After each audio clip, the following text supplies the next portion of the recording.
Hello from the lookout.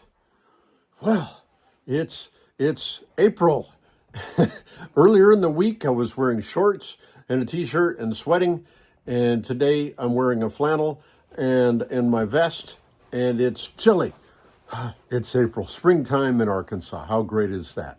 But the dogwoods are still blooming. I think we got about maybe 9.5 inches of rain here at my house. That's a bunch of rain. I'm sure thankful that we live on top of the mountain at the lookout. All right, here we go. God's word for today, from the lookout to the holler. This is John 18, 1-18. I invite you to like and subscribe and share with somebody. Have a conversation about your faith with them. All right, John 18, 1-18. After saying these things, Jesus crossed the Kidron Valley with his disciples and entered a grove of olive trees.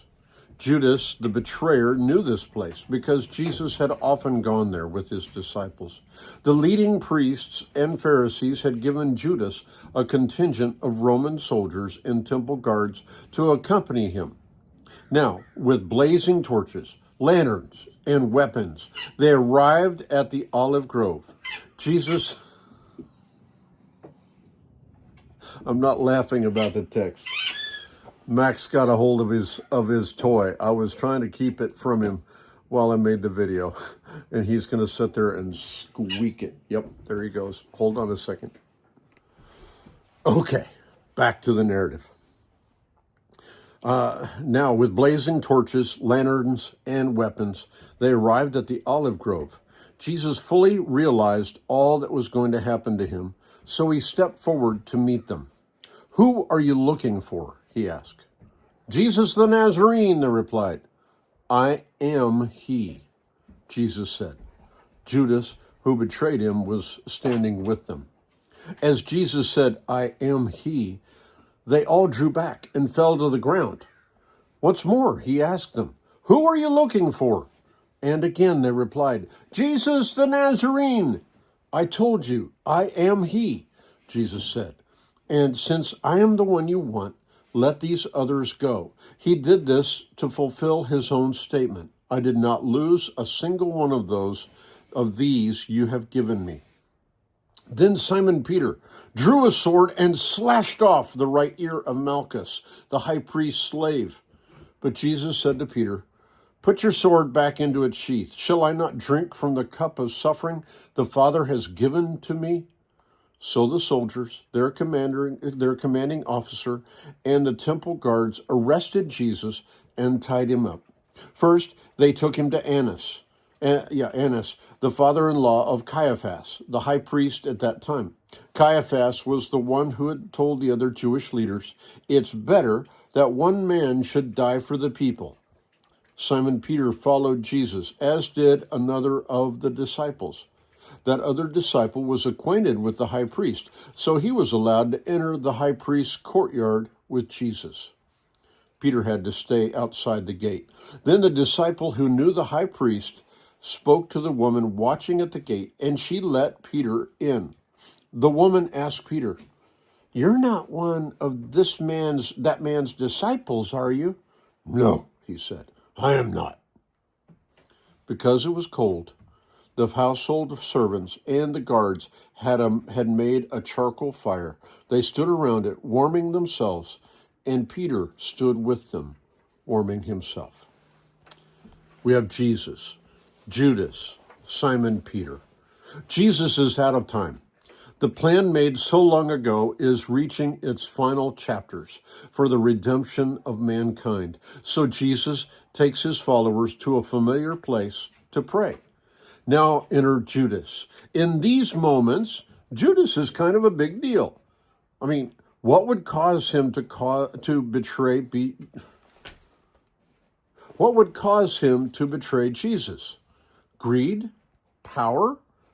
I've often wondered if it wasn't that he was deceived into thinking that he was forcing Jesus' hand. Could it be that he was convinced that Jesus, the long-awaited Messiah, he is the long-awaited Messiah, but Judas is trying to force the situation so that Jesus will become the conquering Messiah? We don't know. When Jesus asks who they are looking for, he replies, I am he. And look at what happens. He says, who are you looking for? He asked. Jesus the Nazarene, they answered. They replied, I am he, Jesus said. Judas, who betrayed him, was standing with them. As Jesus, boy, I can't read today. As Jesus said, I am he, they all drew back and fell to the ground. Okay. And they all fall to the ground. Even the battle-hardened Roman soldiers fall back. Judas falls back. Everybody falls back. Could this be just a little peek at what's to come? Every knee will bow in heaven and on earth to Jesus? I wonder. They got up, and again, Jesus says, I am he. So let these others go. Now, Simon Peter, perhaps we should give him a break. He was the only disciple who had enough courage to draw a sword, and he fights like a fisherman. He cuts off Malchus's ear. And we know from the other gospel accounts that Jesus heals him. Who is Jesus to even heal someone who is here to be a part of torturing and killing him?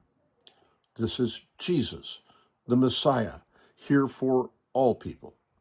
Do you suppose Malchus went home and pulled out his knife and cut his ear back off? I mean, he was touched by Jesus. Did it nag his thoughts in the hours to come that he'd been healed? Now John and Simon Peter follow this mob to the home of Annas, another act of courage. In the midst of this unfolding drama, there are moments that we should not overlook. The moment of the mob falling back, Peter's misguided sword action, Jesus healing Malchus, John and Peter following the mob. We are so quick to go to failure. Peter the loudmouth, Peter the denier, and we still treat each other this way. May we be different. In light of all that Jesus went through for us, may we allow Jesus to make us into new creations, different. Why?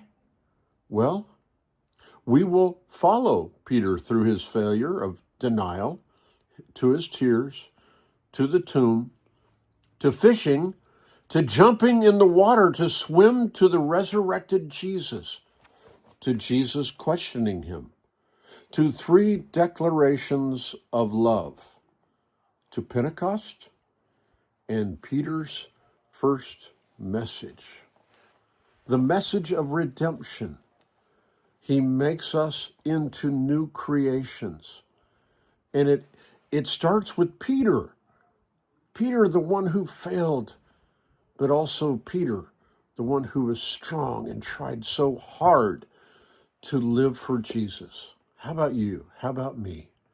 I know I've certainly failed enough times in trying to lead and tried to get it right, and for one reason or another failed. And the Lord helps us in our failures so that we can continue to follow him, to continue to live for him, and he makes us into new creations. How about you? I pray that God will make us new even this day. God bless you.